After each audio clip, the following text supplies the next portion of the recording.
இவரை நோக்கி பார்ப்போம். அப்பா பிதாவே, உமக்கு நன்றி, இந்த ஆசீர்வதிக்கப்பட்ட இந்த காலை வேளைக்காக உமக்கு நன்றி செலுத்துகிறோம்.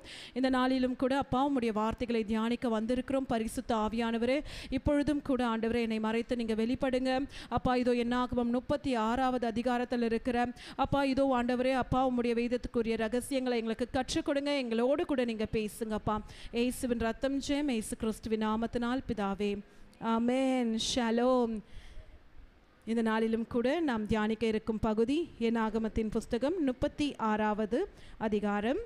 நேற்றைய தினத்தில் நம்ம பார்த்தோம் 35வது அதிகாரத்தில் இந்த இஸ்ரவேல் ஜனங்கள் குடியிருக்கும் அந்த பகுதியில் கர்த்தர் வந்து லேவியருக்கு குடியிருக்கும்படிக்கு கொடுக்க வேண்டிய தேசங்களை குறித்து நாம் பார்த்தோம், மற்றும் அடைக்கலம் பட்டணங்களை குறித்து நாம் பார்த்தோம். இந்த நாளிலும் கூட கர்த்தர் இன்றைக்கு நம்மோடு கூட அவருடைய வெளிப்பாடுகளை குறித்து நம்மோடு கூட பேச போகிறாரு.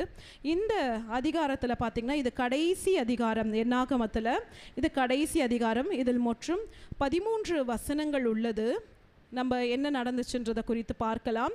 இந்த 13 வசனங்களுக்கு நான் ஒரு தலைப்பு கொடுக்க விரும்புகிறேன். God your inheritance of your father. தகப்பனுடைய சுதந்திரத்தை நாம் பாதுகாக்க வேண்டும். அடுத்தது இதை வந்து நான் ஒரு சப் டிவிஷனாக நான் பிரிக்கிறேன். முதல் பகுதிக்கான தலைப்பு பார்த்திங்கன்னா மேரேஜ் ஆஃப் ஃபீமேல் ஹேர்ஸ், அதாவது பெண் வாரிசுகளுடைய திருமணம் எவ்வாறு நடக்க வேண்டும் என்பது குறித்து நம்ம பார்க்க போகிறோம். 1லிருந்து 13 வசனம் வரைக்கும். இந்த வசனங்களுக்கு போவதற்கு முன்பாக நான் சின்ன ஒரு இன்ட்ரடக்ஷனை வந்து கொடுக்க போகிறேன். என்னாகமத்தின் புஸ்தகம் 1வது அதிகாரத்திலிருந்து இப்போ வரைக்கும் என்னென்ன நடந்துச்சுன்றதை குறித்து நம்ம தியானிக்கலாம். நம்ம என்னாகமத்தின் புஸ்தகம் 1வது அதிகாரத்தில் நம்ம பார்க்கும்போது கர்த்தர் மோசே நோக்கி என்ன சொல்லியிருப்பாருன்னா, இந்த சன்னதியுடைய சென்சஸ் ஆஃப் இஸ்ரேலைட்ஸ், அதாவது வந்து இந்த இஸ்ரேல் ஜனத்தில் அவங்களுடைய சென்சஸ் வந்து எடுக்க சொல்லியிருப்பார். எத்தனை ஆட்கள் வந்து எகிப்திலிருந்து புறப்பட்டு வந்தார்கள் என்ற கணக்கெடுப்பை வந்து ஆண்டவர் வந்து மோசேயிடம் சொல்லி அந்த கணக்கை எடுக்க வேண்டும் என்று சொல்லியிருப்பார். அடுத்தது வந்து பார்த்திங்கன்னா நம்ம எல்லாருக்கும் தெரியும், அவங்க அந்த சீன் வனாந்திரத்திலிருந்து அநேக வழிகளை ஆண்டவர் வந்து பார்த்திங்கன்னா அவங்க ட்ராவல் பண்ணி போகும்படிக்கு ஆண்டவர் வந்து கொண்டு போயிருப்பார். அங்கு அந்த பழைய சன்னதியானது பார்த்திங்கன்னா தேவனை கோபமூட்டும்படி தேவனை பார்த்திங்கன்னா பரீட்சை பார்த்து அநேக இந்த பழைய சன்னதியானது பார்த்திங்கன்னா அந்த ஜனங்கள் வந்து வனாந்திரத்தில் இறந்திருப்பார்கள்.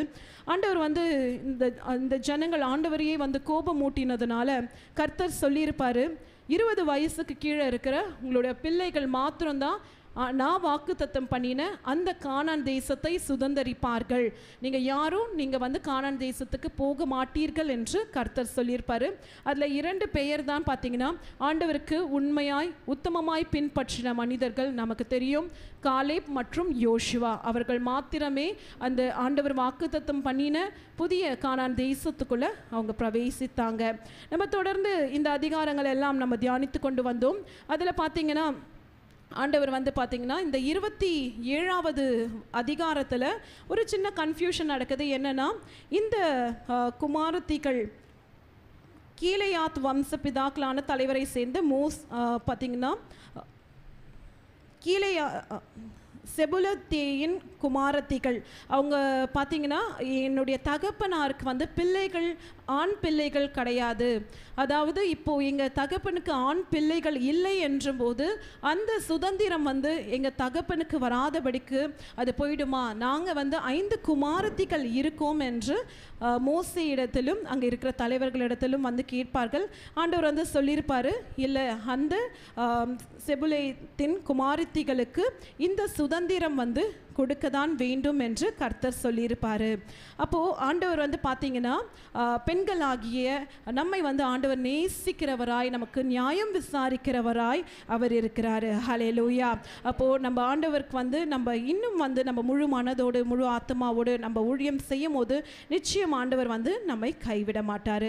இந்த 36வது அதிகாரம் பார்த்திங்கன்னா இது வந்து ஃபைனல் அதிகாரம் இந்த என்னாகமத்தின் புஸ்தகத்தில். இப்போ இங்கு என்ன சம்பவம் வந்து நடக்க போகிறது என்பதை குறித்து நம்ம பார்க்கலாம். நாம் வாசிக்க கேட்போம். முதல் 1லிருந்து 4 வசனங்கள் வாசிக்க கேட்போம். 1. யோசேப்பின் குமாரனுடைய வம்சத்தாரில் மனேசேயின் குமாரனாகிய மாகீருக்கு பிறந்த கீலேயாத்தின் வம்ச பிதாக்களான தலைவர் சேர்ந்து மோசேக்கும் இஸ்ரவேல் புத்திரருடைய பிதாக்களின் தலைவராகிய பிரபுக்களுக்கும் முன்பாக வந்து அவர்களை நோக்கி, சீட்டு போட்டு தேசத்தை இஸ்ரவேல் புத்திரருக்கு சுதந்திரமாக கொடுக்கும்படி எங்கள் ஆண்டவனுக்கு கர்த்தர் கட்டளையிட்டாரே, அன்றியும் எங்கள் சகோதரனாகிய செலேப்பியாத்தின் சுதந்திரத்தை அவன் குமாரத்திகளுக்கு கொடுக்க வேண்டும் என்று எங்கள் ஆண்டவனுக்கு கர்த்தராலே கட்டளையிடப்பட்டதே. இப்படி இருக்க இவர்கள் இஸ்ரவேல் புத்திரருடைய வேறொரு கோத்திரத்தின் புத்திரருக்கு மனைவிகளானால் அந்த குமாரத்திகளுடைய சுதந்திரம் எங்கள் பிதாக்களுடைய சுதந்திரத்திலிருந்து நீங்கி அவர்கள் உட்படுகிற கோத்திரத்தின் சுதந்திரத்தோடு சேர்க்கும்போது இப்படி எங்கள் சுதந்திரத்திற்கு சீட்டினால் விழுந்த பங்கில் இராமல் அற்று போகுமே. இஸ்ரவேல் புத்திரர் யூபிலி வருஷம் வந்தாலும் அவர்களுடைய சுதந்திரம் அவர்கள் உட்பட்டு போன கோத்திரத்தின் சுதந்திரத்தோடு சேர்ந்து போகும். இப்படி எங்கள் பிதாக்களுடைய கோத்திரத்தின் சுதந்திரத்திலிருந்து அது நீங்கி போகும் என்றார். ஹல்லேலூயா. இங்கே முதலாவது வசனத்தில் நம்ம பார்க்குறோம், இந்த பெண் பிள்ளைகள் யாருடைய கோத்திரத்திலிருந்து வந்தார்கள் என்று பார்த்தால், யோசேப்பின் குமாரனுடைய வம்சத்தாரில் மனாசேயின் குமாரனாகிய மாகீருக்கு பிறந்த கீலேயாத்தின் வம்ச பிதாக்களான தலைவரை சேர்ந்த. ஹல்லேலூயா. அப்போது இந்த பிள்ளைகள் பார்த்தீங்கன்னா செலோப்பியாத்தின் இந்த குமாரத்திகள் எந்த கோத்திரத்திலிருந்து வந்தார்கள் என்று பார்த்தால் யோசேப்பின் சன்னதியிலிருந்து வந்திருக்காங்க. நம்ம எல்லாருக்கும் தெரியும், யோசேப்புக்கு 2 பிள்ளைகள், இப்ராஹிம், மனாசே. இந்த பெண் பிள்ளைகள் பார்த்தீங்கன்னா மனாசேயின் வழியாய் மாகீருக்கு பிறந்த கீலேயாத்தின் வம்ச பிதாக்களின் தலைவர்களை சேர்ந்த பிள்ளைகள்.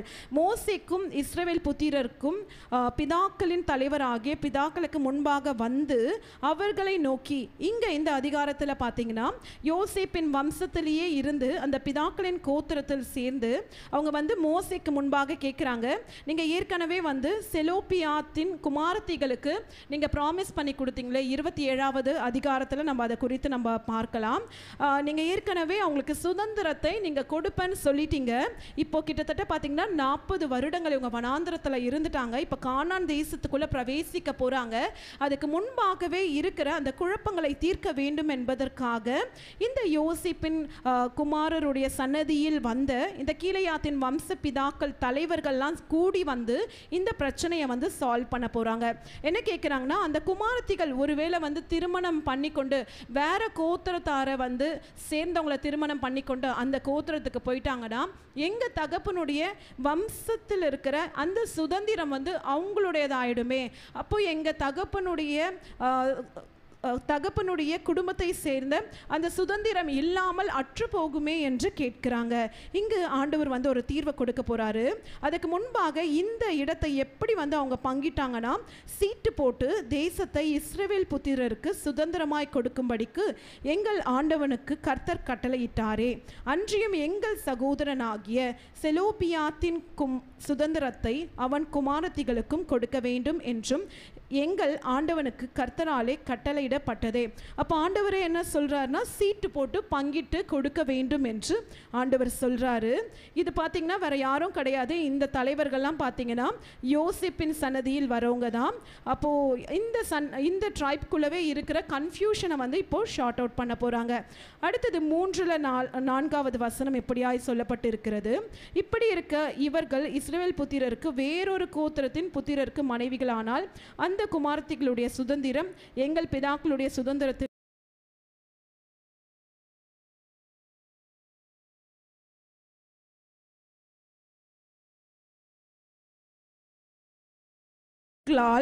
மில்கால், நோவால் இவங்க தான் பார்த்தீங்கன்னா அந்த செலோப்பியாத்தின் குமாரத்திகள். இவங்களுக்கு பார்த்தீங்கன்னா அண்ணன் கிடையாது. இவங்களுடைய தகப்பனுடைய பெயர் என்ன போடப்பட்டு இருக்கிறது, செலோப்பியாத். அப்போது இவருக்கு பார்த்தீங்கன்னா மகன் இல்லாததுனால சுதந்திரம் பார்த்தீங்கன்னா பெண் பிள்ளைகளுக்கு தான் உரிய வேண்டியது. அப்போ பெண் பிள்ளைகளுக்கும் சுதந்திரம் கொடுக்க வேண்டும் என்று கர்த்தர் வந்து ஏற்கனவே சொல்லிட்டாரு. இந்த 5 பிள்ளைகளும் திருமணமாகாத பிள்ளைகள். அப்போ இங்கே ஒரு கன்ஃபியூஷன் வருது, ஒருவேளை இந்த பிள்ளைகள் வந்து வேற கோத்திரத்தை, அதாவது தான், நப்தலி, ஆசேர், அடுத்தது பார்த்தீங்கன்னா யூதா, இந்த கோத்திரத்தை சார்ந்த நபர்களை திருமணம் பண்ணிக்கொண்டா இந்த பெண் பிள்ளைகளுக்கு என்று கொடுத்த சுதந்திரம் அந்த கோத்திரத்துக்கு போய்விடுமே, அப்போ எங்க தகப்பனுடைய வம்சத்துல சுதந்திரம் இல்லாமல் போய்விடுமே என்று இந்த தலைவர்கள்லாம் வந்து கூடி கேட்குறாங்க. அது மாத்திரம் இல்லை, இங்க இன்னொன்று பார்க்குறோம் 4வது வசனத்துல யூபிலி வருஷம் நம்ம எல்லாருக்கும் தெரியும். அந்த 50 இயர்ஸ் நம்ம பார்த்தீங்கன்னா அந்த ஃபர்ஸ்ட் ஃப்ரூட் அந்த பண்டிகையிலேருந்து நம்ம கவுண்ட் பண்ணும்போது அந்த 50 இயர்ஸ் அப்போ ஜூப்ளி வருஷம்னு சொல்லுவாங்க. அப்போ யார் யாரெல்லாம் வந்து அந்த நிலத்தை ஒருவேளை வந்து அவங்க அடிமைப்படுத்தி வைத்திருந்தாலும் அது திருப்பி கொடுக்க வேண்டும் இஸ்ரவேலின் முறைமையின்படி. ஆனால் ஒருவேளை இந்த பெண் பிள்ளைகள் வேற கோத்திரத்தை திருமணம் பண்ணி கொண்டா அந்த சுதந்திரத்தை மீட்கவே முடியாது. அதனால தான் வந்து இவங்க சொல்கிறாங்க அதுவையும் மீட்க முடியாதே என்று சொல்லும் போது இங்கு ஆண்டவர் வந்து அழகாய் ஒரு தீர்வை கொடுக்க போகிறார். நம்ம எடுத்து வாசிக்கலாம். 5-6 வசனங்களை வாசிக்க கேட்போம். அப்பொழுது மோசே கர்த்தருடைய கட்டளையின்படியே இஸ்ரவேல் புத்திரரை நோக்கி, யோசேப்பு புத்திரரின் கோத்திரத்தார் சொல்லுகிறது சரியே, கர்த்தர் செலோப்பியாத்தின் குமாரத்திகளை குறித்த காரியத்தில் கட்டளையிடுகிறதாவது, அவர்கள் தங்களுக்கு இஷ்டமானவர்களை விவாகம் செய்யலாம், ஆனாலும் தங்கள் பிதாவின் கோத்திர வம்சத்தாரில் மாத்திரம் அவர்கள் விவாகம் செய்ய வேண்டும். ஆமென், ஹல்லேலூயா. அப்போ ஆண்டவர் வந்து ஒரு தீர்வை கொடுக்குறாரு. இந்த இஸ்ரவேல் புத்திரர் சொல்றதெல்லாம் கரெக்டு தான். இந்த யோசேப்பு புத்திரர் வந்து கேட்குறாங்க, என்னுடைய சகோதரரின் குமாரத்திகள் வேற கோத்திரத்தார திருமணம் பண்ணி கொண்டா அந்த சுதந்திரம் வந்து அவங்கள விட்டு போயிடுமேன்னு சொல்றது சரிதான். அப்போ இந்த பெண் பிள்ளைகள் இந்த ஸ்திரீகள் வந்து மற்ற ஆசைப்படுகிறவர்களை திருமணம் பண்ணி கொள்ளலாம், ஆனாலும் வந்து அவங்களுடைய ட்ரைப்குள்ளவே தான் அவங்க லைஃப் பார்ட்னரை தேர்ந்தெடுக்க வேண்டும். இவங்க எந்த ட்ரைப்லேருந்து வந்தாங்க? யோசேப்பின் வம்ச வழியில் வந்த குமாரத்திகள். அப்போ யோசேப்பின் வம்ச வழியான யோசேப்புக்கு 2 பிள்ளைகள், இப்ராஹிம், மனாசே. இவங்க மனாசே வழியாய் வந்தவர்கள். அப்போ மனாசே கோத்திரத்துக்குள்ளவே தான் வந்து இவங்க என்ன பண்ணணும்? திருமணம் பண்ணி கொள்ள வேண்டும். ஹல்லேலூயா. அப்போ ஆண்டவர் இந்த வார்த்தைகள் மூலமாக இன்றைக்கு நம்மோடு கூட பேசுகிற காரியம் என்ன? கர்த்தர் வந்து திருமணத்திற்கு அதாவது ரொம்பவே வந்து இம்பார்ட்டன்ட் கொடுக்குறாரு. மேரேஜ் வந்து பார்த்திங்கன்னா ஒரு இம்பார்ட்டன்ட் ரோலாக இருக்குது. நம்ம மேரேஜ்க்கு முன்னாடி வந்து நம்மளுக்கு வந்து நிறைய வாஞ்சைகள் இருக்கும். நிறைய வந்து பெண் பார்க்க வரும்போது இந்த மாப்பிள்ளை பார்க்குறாங்க, நிறைய அலைன்ஸ் வரும். அப்போ வந்து தேர்ந்தெடுக்கிறதுக்கு ஆப்ஷன் இருக்கும். ஆனால் மேரேஜ் நடந்துட்ட பிறகு ஆண்டவர் வந்து அதை மாற்றவே முடியாது வேதாகமத்தின் அடிப்படையின்படி. அதனால தான் ஆண்டவர் சொல்கிறாரு, திருமண பந்தத்தை ஆண்டவர் வந்து ரொம்பவே வந்து கனப்படுத்துகிறார். ஆண்டவர் வந்து இம்பார்ட்டனாக வந்து அதை கருதுகிறார். அப்போது லைஃப் பார்ட்னரை சூஸ் பண்ணும் போது கூட ஆண்டவருடைய சித்தம் என்னன்றதை அறிந்து தான் நம்ம சூஸ் பண்ண வேண்டும். நம்ம எல்லாருக்கும் தெரியும், அதாவது அந்நிய நுகத்தோடு சம்பந்தம் கலக்கக்கூடாது என்று ஆண்டவர் சொல்லி இருப்பார். இந்த பெண் பிள்ளைகள் பார்த்தீங்கன்னா வேற எங்கேயும் போக போகிறது கிடையாது, அடுத்த ட்ரைப்குள்ளே தான் அவங்க போக போகிறாங்க. இருந்தாலும் அப்படி போனால் அவங்களுடைய சுதந்திரம் அந்த ட்ரைப்குள்ளவே வந்து என்ன ஆகுமா? அவங்களுக்கு போயிடும். இந்த மனாசே கோத்திரத்தில் இருக்கிற சுதந்திரத்தை முற்றிலுமாக அவங்க கொண்டு போக வேண்டியதாய் மாறிவிடும். அதனால் ஆண்டவர் சொல்கிறார், இந்த நாளைக்கு அந்த ட்ரைப்குள்ளவே அந்த கோத்திரத்துக்குள்ளவே வந்து திருமணம் செய்து கொள்ள வேண்டும் என்று சொல் என்கிறார். ஹல்லேலூயா. அப்போதான் அந்த சுதந்திரம் என்ன ஆகுமா? நிலைத்திருக்கும். மனாசேயுடைய கோத்திரத்தில் அந்த 5 குமாரத்திகளுக்கும் சீட்டு போட்டு பங்கிட்டு கொடுத்த சுதந்திரம் எத்தனை பர்சன்ட்டோ அத்தனை பர்சன்ட்டும் பத்திரமா இருக்கும். இல்லை ஒரு குமாரத்தி வந்து இன்னொரு வேற கோத்திரத்தை சேர்ந்த ஒரு மனிதனை திருமணம் பண்ணி போயிட்டாங்கன்னா அந்த பர்சன்ட் வந்து என்ன ஆகும்? மற்ற அந்த அடுத்த ட்ரைப்க்கு, உதாரணத்துக்கு தான் கோத்திரத்தில் இருக்கிற ஒரு மகனை திருமணம் பண்ணி கொண்டு போயிட்டாங்கன்னா இவங்களும் அவங்களுடைய சுதந்திரமாக மாறிவிடும். இவங்க கிட்ட ஒன்றுமே இல்லாமல் போய்விடும். கர்த்தர் இந்த நாளில் கூட நம்மை பார்த்து சொல்லுகிறார். அப்போது நம்ம வந்து மேரேஜ், இப்போது நிறைய பேர் திருமணம் ஆகாதவங்க இதை பார்த்து கொண்டு இருக்கலாம். அப்போது ஆண்டவர் என்ன சொல்கிறாருன்னா, லைஃப் பார்ட்னரை சூஸ் பண்ணும்போது நிச்சயம் ஆண்டவருடைய சித்தத்தின் படி வந்து தேர்ந்தெடுக்க வேண்டும் என்பதை ஆண்டவர் வந்து சொல்கிறாரு. நம்ம அடுத்த வசனத்தை நம்ம வாசிக்க கேட்கலாம். 8-9 வாசிக்கலாம். இஸ்ரவேல் புத்திரர் அவரவர் தங்கள் பிதாக்களின் சுதந்திரத்தை அனுபவிக்கும்படி இஸ்ரவேல் புத்திரருடைய ஒரு கோத்திரத்திலே சுதந்திரம் அடைந்திருக்கிற எந்த குமாரத்தையும் தன் பிதாவின் கோத்திர வம்சத்தாரில் ஒருவனுக்கு மனைவியாக வேண்டும். சுதந்திரமானது ஒரு கோத்திரத்தை விட்டு வேறொரு கோத்திரத்தை சேரக்கூடாது. இஸ்ரவேல் புத்திரருடைய ஒவ்வொரு கோத்திரமும் தன் தன் சுதந்திரத்திலே நிலை கொண்டிருக்க வேண்டும் என்று கட்டளையிட்டிருக்கிறார் என்றான். ஹல்லேலூயா. அப்போ ஆண்டவர் இங்க சொல்றாரு, இந்த இஸ்ரவேல் புத்திரர் அவரவர் தங்கள் தங்கள் பிதாக்களின் சுதந்திரத்தை மாத்திரமே அனுபவிக்க வேண்டும். நேற்றைய தினத்துல கூட நம்ம பார்த்தோம், ஆண்டவர் வந்து பார்த்திங்கன்னா இந்த இஸ்ரவேல் ஜனங்களுக்கு வந்து 12 கோத்திரத்துக்கும் சீட்டு போட்டு தேசத்தை பங்கிடும்படிக்கு சொல்லிட்டாரு. அப்போது ஒருத்தருடைய எல்லைக்குறியை வந்து மாற்றக்கூடாது என்று கட்டளை கொடுத்திருப்பாரு. இங்கேயும் ஆண்டவர் வந்து அதுதான் வந்து சொல்கிறாரு. அதாவது நீங்கள் உங்களுடைய சுதந்திரத்தை மாத்திரமே அனுபவிக்க வேண்டும், மற்றவங்கள்ட்ட எடுத்துக்கொள்ளக்கூடாது, இல்லை வந்து மற்றவங்கள நம்ம ஏமாற்றக்கூடாதுன்றதை ஆண்டவர் வந்து இங்கே சொல்கிறாரு. அப்போது இங்கே மனாசே கோத்திரம்னா அந்த 5 பெண்களும் மனாசே கோத்திரத்துக்குள்ளாவே திருமணம் பண்ணி கொண்டு அவங்களுடைய சுதந்திரத்தை மாத்திரமே அவங்க வந்து அனுபவிக்க வேண்டும். இஸ்ரவேல் புத்திரருடைய ஒரு கோத்திரத்திலே சுதந்திரம் அடைந்திருக்கிற எந்த குமாரத்தையும் தன் பிதாவின் கோத்திர வம்சத்தாரில் ஒருவனுக்கு மனைவியாக வேண்டும். அப்போ ஆண்டவர் தெளிவாக சொல்லிட்டாரு, அப்போ உங்களுடைய பிதாவின் கோத்திர வம்சத்திலேயே ஒருவனுக்கு நீங்கள் மனைவியாக வேண்டும். அந்த 5 பிள்ளைகளும் வேறு ஆப்ஷன் கிடையாது. அந்த கோத்திரத்துக்குள்ளாகவே தன் தகப்பனுடைய கோத்திரத்துக்குள்ளாகவே நீங்கள் லைஃப் பார்ட்னரை வந்து சூஸ் பண்ணோம், நீங்கள் வந்து அவங்களுக்கு மனைவியாக வேண்டும் என்று 9 இப்படியாய் போடப்பட்டிருக்கிறது. சுதந்திரமானது ஒரு கோத்திரத்தை விட்டு வேறொரு கோத்திரத்தை சேரக்கூடாது. இப்போதான் நம்ம 7வது வசனத்தை பார்த்தோம். அதே வார்த்தைகள் தான் 9வது வசனத்திலையும் ரிப்பீட் ஆகுது. ஆண்டவர் திரும்ப திரும்ப அதை தான் வந்து இங்கு எம்பசைஸ் பண்ணுறாரு. என்ன சொல்கிறாருன்னா, உங்களுடைய கோத்திரம் உங்களுடைய சுதந்திரம் மற்ற கோத்திரத்துக்கு போகக்கூடாது, உங்களது எதுவோ அதுதான் நீங்கள் வந்து அனுபவிக்கணும். ப்ளஸ் வந்து பார்த்தீங்கன்னா உங்களுடையது அவங்கக்கிட்ட போயிடக்கூடாது, அவங்களதும் உங்ககிட்ட வரக்கூடாதுன்னு ஆண்டவர் வந்து தெளிவாக சொல்லிட்டாரு. அப்போது இந்த 7வது வசனமும் 9வது வசனமும் பார்த்தீங்கன்னா ஆண்டவர் இதன் மூலமாக ஏதோ இம்பார்ட்டன்ட் ஆனதை ஆண்டவர் வந்து சொல்கிறாரு.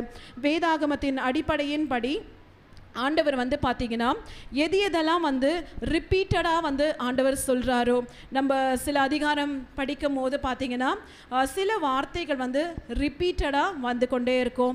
சில சென்டென்ஸ் வந்து ஆண்டவர் சொல்வார், இல்லை ஒரு எச்சரிப்பின் சத்தம் போல் வந்து ஆண்டவர் வந்து அதே வார்த்தைகளை திரும்ப திரும்ப சொல்வார்.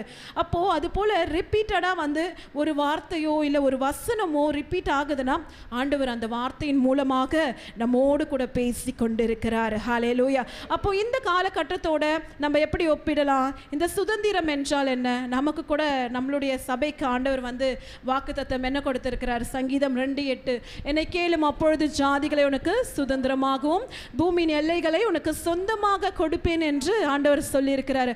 அப்போ சுதந்திரம்னு சொல்லி கொண்டு இருக்கிறோமே, இந்த சுதந்திரம்னா என்ன? ஆண்டவர் இந்த காலகட்டத்தில் நமக்கு கொடுத்த மகா சுதந்திரம் என்னவென்றால் அவருடைய விலையேற பெற்ற ரட்சிப்பு. ஹல்லேலூயா. அந்த ரட்சிப்பின் அனுபவத்துக்குள்ளே தான் நாம் வாழ்ந்து கொண்டிருக்கிறோம். இந்த ரட்சிப்பை நாம் மட்டும் அனுபவிச்சா போதுமா? நம்மளுடைய பார்த்தீங்கன்னா பிள்ளைகளும் நம்மளுடைய சன்னதியும் கண்டிப்பாக வந்து பார்த்தீங்கன்னா அவர்களுக்கு நம் ஆண்டவரை பற்றி நாம் சொல்லி அவர்களை ஆண்டவருக்குள்ளாக நாம் வழி நடத்த வேண்டும். ஹல்லேலூயா. அப்போது ஆண்டவர் நம்மளை ரட்சித்தாரு, நம்மளுடைய குடும்பம் வந்து காப்பாற்றப்பட்டது, நம்ம வந்து இனி நம்மளுக்கு எந்த பயமும் இல்லை, நம்ம வந்து இந்த ரட்சிப்பை வந்து யார்கிட்டையும் ஷேர் பண்ண தேவையில்லை, இல்லை வந்து இந்த ரட்சிப்பை நம்மளுடைய பிள்ளைகளுக்கு கூட நம்ம கற்றுக் கொடுக்க தேவையில்லை, ஆண்டவரை பற்றி இன்ட்ரடியூஸ் பண்ண வேண்டாம் என்று நம்ம வந்து தீர்மானித்து கொள்ளக்கூடாது. இந்த சுதந்திரத்தை நம்ம அடுத்த தலைமுறைக்கு வைக்க வேண்டும். ஹல்லேலூயா. அப்போ தகப்பனுடைய ஆஸ்திகள்லாம் யாரை சேரும்? தன்னுடைய பிள்ளைகளுக்கும் தன்னுடைய பேர பிள்ளைகளுக்கும் தான் சேர வேண்டும். அதுதான் ஆண்டவர் வந்து இந்த காலகட்டத்தில் வாழ்ந்து கொண்டிருக்கிற விசுவாசிகளாகிய நமக்கு, பிள்ளைகளாகிய நமக்கு ஆண்டவர் கற்றுக் கொடுக்கிறாரு. இந்த மகா சுதந்திரம் என்ற ரட்சிப்பை நாம் அடுத்த தலைமுறைக்கு கொண்டு போய் சேர்க்கிறவர்களாய் நாம் மாற வேண்டும். ஹல்லேலூயா. ஆண்டவர் நமக்கு கொடுத்த பிரதான கட்டளையே அதுதான். ஆண்டவர் என்ன சொல்றார்? நீங்கள் புறப்பட்டு போய் சகல ஜாதிகளையும் சீஷராக்கி பிதா குமாரன் பரிசுத்தாவினால் ஞானஸ்தானம் கொடுத்து நான் கற்றுக் கொடுத்த உபதேசத்தை அவர்களை கை கொள்ளும்படிக்கு செய்யுங்கள் என்றார்.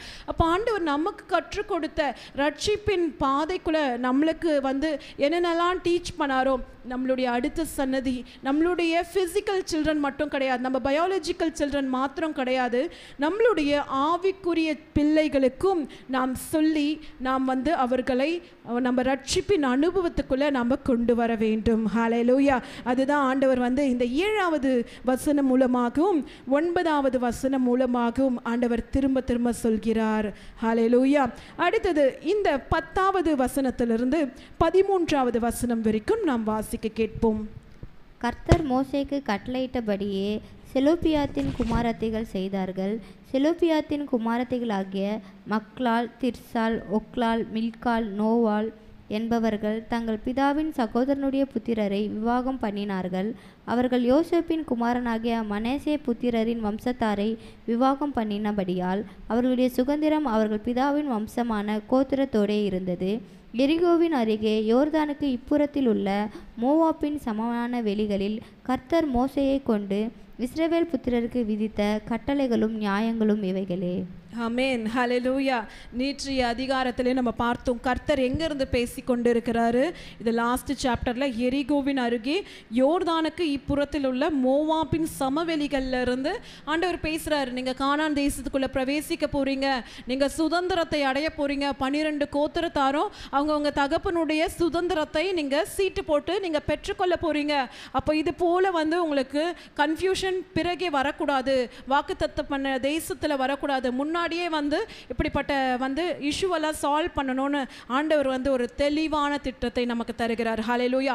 நம்மளுடைய வாழ்க்கையில் கூட ஆண்டவர் வந்து நமக்கென்று வைத்திருக்கிற சுதந்திரத்தை அடையும் முன்பாக அநேக குழப்பங்கள் வரலாம், அநேக போராட்டங்கள் வரலாம். ஆனால் நம்ம ஆண்டவருடைய சமூகத்தில் மோசேயை போல நம்ம காத்திருந்து ஆண்டவரிடத்துல வந்து நம்ம வந்து அந்த தரிசனத்தை பெறும்போது, ஆண்டவர்கிட்ட இந்த தீர்வை பெறும்போது நிச்சயமாக ஆண்டவர் ஒரு கிளியர் பிளானை நம்மளுக்கு தருவார். ஹல்லேலூயா. எப்பயுமே நம்ம நினைப்போம் நம்மளுடைய பிளான் தான் பெஸ்ட்னு. இல்லை, ஆண்டவர் சொல்றாரு உன்னுடைய நினைவுகள் என் நினைவுகள் அல்ல. ஹல்லேலூயா. அப்போ அவருடைய நினைவுகளின்படி நாம் அர்ப்பணிக்கும் போது நிச்சயம் அது ஆசீர்வாதமாய் மாறும். இங்க பார்த்தீங்கன்னா இந்த செலோப்பியாத்தின் குமாரத்திகளும் அதுதான் செய்தார்கள். 10வது வசனத்தில் பாருங்க, கர்த்தர் மோசேக்கு கட்டளையிட்டபடியே செலோப்பியாத்தின் குமாரத்திகள் செய்தார்கள். ஹல்லேலூயா. இந்த பெண்கள் பார்த்தீங்கன்னா தைரியமாக வந்து தன்னுடைய தகப்பனுடைய சன்னதியில், அதாவது எனக்கு சகோதரர்கள் இல்லை, இருந்தாலும் இந்த சுதந்திரம் வேண்டும் என்று தைரியமாக வந்து கேட்டு பெற்றுக்கொண்டார்கள். பெற்றுக்கொண்டது பிறகு வந்து அவங்களுடைய சாய்ஸ் படி போல, அவங்களுடைய சித்தத்தின் படி போல ஆண்டவர் என்ன சொன்னாரோ அதன்படி கீழ்ப்படிந்து என்ன பண்ணுறாங்க, தன்னுடைய தகப்பனின் வம்சத்துக்குள்ளாகவே அவங்க திருமணம் பண்ணிக்கொள்கிறார்கள். ஹல்லேலூயா. 11வது வசனம் இப்படியாய் போடப்பட்டிருக்கிறது. செலோப்பியாத்தின் குமாரத்திகளாகிய மில்கால், திர்சால், ஓக்லால், மில்கால், நோவால் என்பவர்கள் தங்கள் பிதாவின் சகோதரருடைய புத்திரரை விவாகம் பண்ணினார்கள். ஹல்லேலூயா. அப்போ இந்த பிள்ளைகளுடைய ஆசீர்வாதம்லாம் பார்த்தீங்கன்னா ஆண்டவர் டபுள் பிளெஸ்ஸிங்ஸ் தந்திருப்பார் இல்லையா. நம்ம கேட்டது போல இங்கே வந்து பார்த்தீங்கன்னா இந்த பிள்ளைகள் முதலாவது கர்த்தருக்கு வந்து கீழ்ப்படுகிறாங்க, அடுத்தது தன்னுடைய ஆவிக்குரிய தலைவர்களுக்கு கீழ்ப்படுறாங்க, மோசேக்கு உட்பட்டு இருக்கிறாங்க. தன்னுடைய அந்த மனாசே கோத்திரத்தின் பிரபுக்கள் வந்து கேட்டபோது என்ன ஆண்டவர் தீர்வு கொடுத்தாங்களோ அதற்கு அந்த இன்ஸ்ட்ரக்ஷனுக்கு கீழ்ப்படிந்து இந்த பிள்ளைகள் வந்து நடக்கிறார்கள். அப்போ ஆண்டவர் வந்து நிச்சயம் அவங்களுக்கு டபுள் பிளெஸ்ஸிங்ஸ் தான் கொடுத்துருப்பாங்க. ஏன்னா கர்த்தரை நம்பி அவங்களுடைய வழியின் படி போகாமல் ஆண்டவருடைய சித்தத்திற்கென்று அர்ப்பணித்ததுனால அவங்களுடைய சுதந்திரமும் காப்பாற்றப்பட்டது. அந்த பெண்களுடைய பெயர்கள் பார்த்தீங்களா இந்த புஸ்தகத்தில் இடம் பெற்றிருக்கிறது. ஹல்லேலூயா. இது எவ்வளோ பெரிய ஸ்லாக்கியம் இல்லையா. அப்போ இந்த நாளில் கூட ஆண்டவருடைய சித்தத்திற்கு நம்மை அர்ப்பணிக்கும் போது நிச்சயமாகவே கர்த்தர் நம்மை கொண்டும் பெரிய காரியங்களை செய்வார். ஹல்லேலூயா. இந்த 12-13 நம்ம பார்த்தோம் என்றால் அவர்களுடைய சுதந்திரம் அவர்களின் பிதாக்களின் வம்ச கோத்திரத்தோடு இருந்தது. ஹல்லேலூயா. அப்போ அவங்களுடைய சுதந்திரம் எங்கேயுமே போல, அது குறைவும் இல்லை. அது எப்படி ஆண்டவர் வந்து வகித்து கொடுத்தாரோ மோசே மூலமாக அது அப்படியே வந்து இந்த சுதந்திரம் பார்த்தீங்கன்னா இப்போ அவங்க பெற போகிறாங்க. 40 வருடங்கள் வனாந்திரத்தில் இருந்து அடுத்தது பார்த்தீங்கன்னா கானான் தேசம் தான் வரப்போகிறது.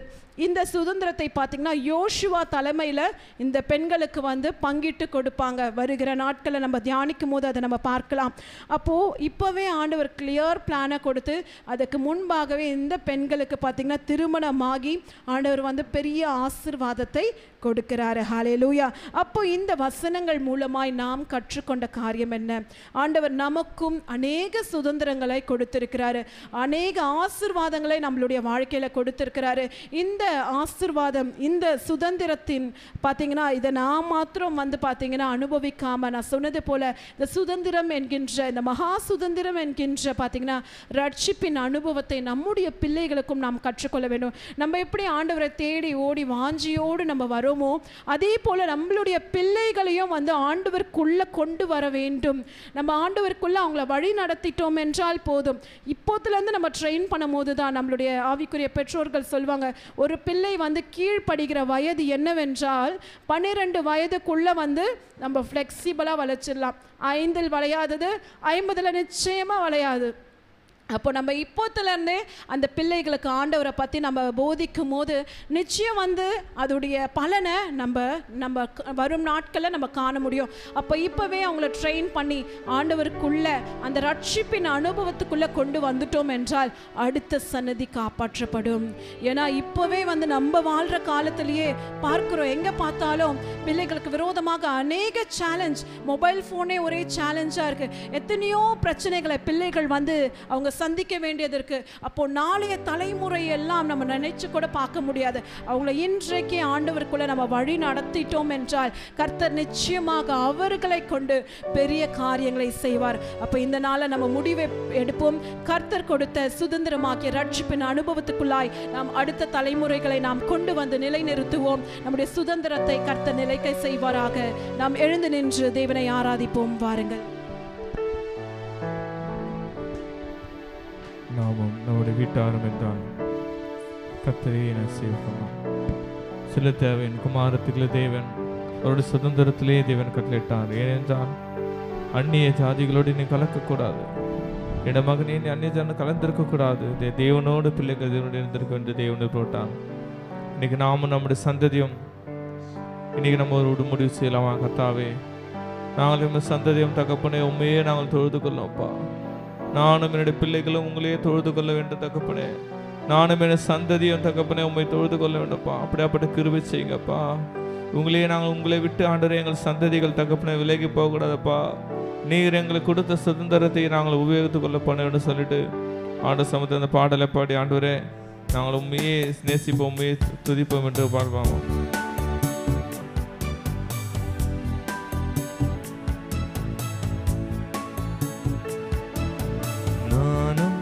என் வீட்டாருமோ வென்றால் கர்த்தரை சேவிப்போ,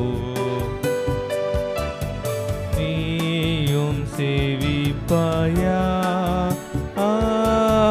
நீயும் சேவிப்பாயா, நீயும் சேவிப்பாயா, நீயும் சேவிப்பாயா. நாம் கர்த்தரை சேவிப்பது ஆகாததென்று கண்டார். கர்த்தரை சேவிப்பது ஆகாததென்று கண்டார். யாரை நீ சேவிப்பாய் என்பதை இன்றே தீர்மானம் செய்வார். யாரை நீ சேவிப்பாய் என்பதை இன்றே தீர்மானம் செய்வார். நானும் என் வீட்டாருமோ வென்றால் கர்த்தரை சேவிப்போ, நீயும் சேவிப்பாயா, நீயும் சேவிப்பாயா, நீயும் சேவிப்பாயா,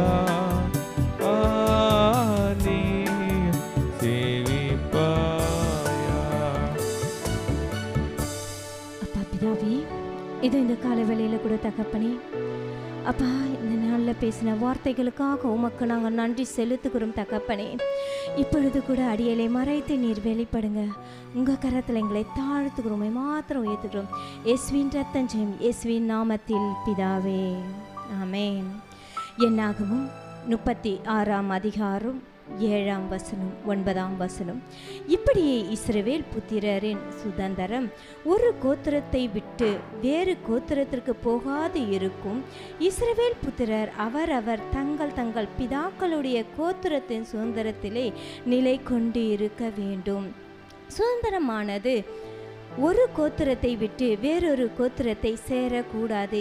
இஸ்ரவேல் புத்திரருடைய ஒவ்வொரு கோத்திரமும் தன் தன் சுதந்திரத்திலே நிலை கொண்டு இருக்க வேண்டும் என்று கட்டளையிட்டு இருக்கிறார் என்றான். நாம் ஏற்கனவே பார்த்தோம், செலோப்பியாத்தின் குமாரத்திகளுக்கு மோசே சொல்லி இருப்பார், அந்த இடத்தில் உங்களுக்கு சுதந்திரம் தருவேன் என்று. அதுதான் இதில் பார்க்கிறோம். அவர்கள் வேறு இடத்தில் திருமணம் செய்து கொண்டால் அது வேறு ஒருவருக்கு போய்விடும் என்று சொல்லி தன் கோத்திரத்தில் தான் சுதந்திரம் போக வேண்டும் என்று சொல்லப்பட்டு இருக்கிறது. நாமும் கூட இந்த நாளிலும் சுதந்திரம் எது என்று பார்த்தால் ரட்சிப்பு. நாம் மட்டும் ரட்சிக்கப்பட்டால் போதும் என்று நினைக்காமல் நம் பின்வரும் சந்ததிக்கும் சுதந்திரமான ரட்சிப்பின் அனுபவத்தில் நாம் பிள்ளைகளை கொண்டு வர வேண்டும். அடுத்த தலைமுறைகளுக்கு இயேசுவை பற்றி சொல்லி கர்த்தரை தேடுகிற வாஞ்சையில் நடத்த வேண்டும் என்று இந்த நாள்லையும் என்னோடு கூட ஆண்டவர் பேசிக்கொண்டு இருக்கிறார். நானும் இப்போ யோசித்து பார்க்குறேன், என்னோட பிள்ளைகளை நான் எப்படி வளர்க்குறேன். கொஞ்ச நேரம் தானே அவங்க ஃபோன் பார்க்குறாங்க, கொஞ்ச நேரம் தானே டிவி பார்க்குறாங்கன்னு சொல்லிட்டு நான் எத்தனையோ முறை நான் விட்டு இருக்கேன். ஆனால் ஆண்டவர் இந்த நாளில் என்னோடு கூட பேசி கொண்டு இருக்கிறாரு. நாம் அப்படி ஆண்டவர் பக்கமாக திருப்பாமல் இப்போ விட்டோம் என்றால் ரட்சிப்பு என்ன என்று அவங்களுக்கு நம்ம சொல்லி தரலைன்னா அவங்களோட நிலைமை என்னவா ஆகும்? அப்போ அந்த சுதந்திரம் எங்கே போகும்? அந்த ரட்சிப்பு எங்கே போகும்? அப்போ ஆண்டவரை பற்றி நாம் சொல்ல வேண்டிய கட்டாயத்துக்குள்ளே நாம் இருக்கிறோம். அப்போ ஒவ்வொரு பெற்றோர்களும் நம்ம ஆண்டவரை பற்றியும் வேதாகமத்தை பற்றியும் பிள்ளைகளுக்கு சொல்லித்தர வேண்டிய கடமைக்குள் நாம் இருக்கிறோம். அது மாத்திரம் இல்லை, இன்னும் அநேக பிள்ளைகளும் இன்னும் ரட்சிக்கப்படாத இருக்கிறாங்க. அந்த பிள்ளைகளுக்கும் ஆண்டவர் யார் என்று நாம் சொல்லி தர வேண்டும் என்று இந்த நாள் ஆண்டவர் என்னோடு கூட பேசிக்கொண்டு இருக்கிறார். கொஞ்ச நேரம் நம்ம யோசிக்கலாமா? நம்ம எத்தனை பேரை நம்ம பிள்ளைகளை நம்ம கரெக்டாக வழி நடத்துகிறோமா இல்லையா? இந்த நேரத்தில் ஆண்டவர்கிட்ட நம்ம ஒப்பு கொடுக்கலாம். அப்பா, என் பிள்ளைகளை உங்கள் கரத்தில் ஒப்பு கொடுக்குறப்பா. இன்னும் அநேக பிள்ளைகள் ரட்சிக்கப்படாமல் இருக்காங்கப்பா, அவங்களுக்கும் உம்மை பற்றி நான் சொல்லி தருவேன் என்று இந்த நாளில் நம்ம ஆண்டவர்கிட்ட விட்டு கொடுக்கலாமா?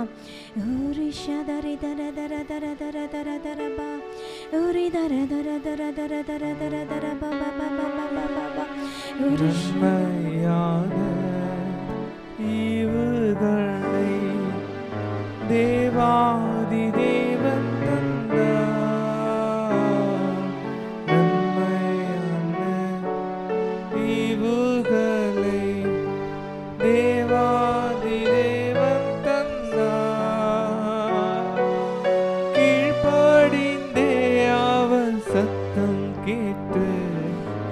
சாட்சியா ஜீவிப்பாயா? கீழ்ப்படிந்து அவர் சத்தம் கேட்டு சாட்சியா ஜீவிப்பாயா? நானும் என் வீட்டாருமோ வென்றால் கர்த்தரை சேவிப்போம். நீயும் சேவிப்பாயா? நீயும் சேவிப்பாயா? நீயும் சேவிப்பாயா? நீயும் சேவிப்பாயா?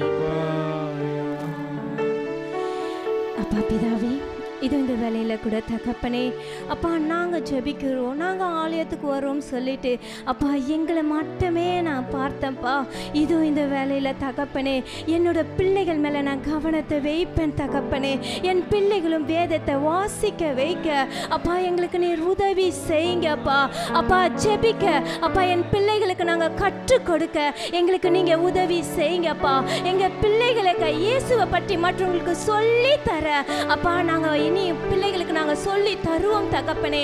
இந்த நாளில் நாங்கள் உம்மிடத்தில் அர்ப்பணிக்கிறோம் தகப்பனே. அப்பா எங்களுக்கு விசேஷித்த ஞானத்தை எங்களுக்கு நீங்கள் தாங்கப்பா. எப்படி எங்கள் பிள்ளைகளுக்கு நாங்கள் சொல்லி தரணும்னு சொல்லிட்டு அப்பா எங்களுக்கு நீங்கள் ஞானத்தை தாங்கப்பா. நாங்கள் அப்பா இதோ கர்த்தாவே எங்கள் பிள்ளைகளை மாத்திரம் ரட்சிப்புக்குள்ளே கொண்டு வராதபடிக்கு இன்னும் அநேக பிள்ளைகளையும் ரட்சிப்புக்குள்ளே கொண்டு வரக்கூடிய அந்த விசேஷித்த ஞானத்தை எங்களுக்கும் எங்கள் பிள்ளைகளுக்கும் எங்கள் சந்ததிகளுக்கும் நீர் கொடுத்தமைக்காக எங்கள் தலைமுறையாக இருக்கிற ஒவ்வொரு பிள்ளைகளுக்கும் நீர் கொடுத்தமைக்காக உமக்கு நாங்கள் நன்றி செலுத்துகிறோம் அப்பா. அப்பா நன்றி செலுத்துகிறோம் அப்பா. உமக்கு நாங்கள் நன்றி செலுத்துகிறோம் அப்பா. ஓ ஷபரபதி கரபா கரபரபரபரபரபரபா ஓரி கரபதிரி கரபா ஷதரி தரபதினி கமமமமமமமமமம ஓரி தரபா கரபரபரபரபா ஷதரி கரபா கரபரபரபரபரபரபரபரபரபரபரபரபா. தேங்க்யூ ஜீசஸ், தேங்க்யூப்பா. அப்பா உமக்கு நாங்கள் நன்றி செலுத்துகிறோம்ப்பா. உமக்கு நன்றி செலுத்துகிறோம்ப்பா. இன்னும் அதிகமாக உண்மை நாங்கள் துதிப்போம் அப்பா. அப்பா இதோ கர்த்தாவே உலகம் பார்க்கும்படி அப்பா நாங்கள் மாத்திரல்ல எங்கள் பிள்ளைகளும் தகப்பனே உம்மை துதித்து உம்மை ஆராதிக்கிறவர்களாக ஒவ்வொருவரையும் நீங்க எழுப்ப போற கிருபைக்காக உமக்கு நன்றி தகப்பனே. அப்பா நன்றி ராஜா. உங்க கரத்துல நாங்க ஒப்பு கொடுக்கிறோம் அப்பா.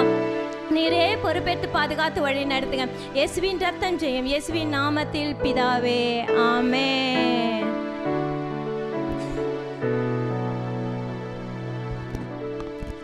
Shalom shalom shalom. நாம் நம்முடைய சுதந்திரத்தை நம்முடைய பின்வரும் சந்ததிக்கு நாம் கர்த்தர்கள் நேராக வழிநடத்தும், ரட்சிப்புகளை வழிநடத்துவோம். நாம் கர்த்தர் தாமே நம்ம சந்ததிகளை ஆசீர்வதிப்பாராக. ஆமென். ஷாலோம் ஷாலோம் ஷாலோம் ஷாலோம்.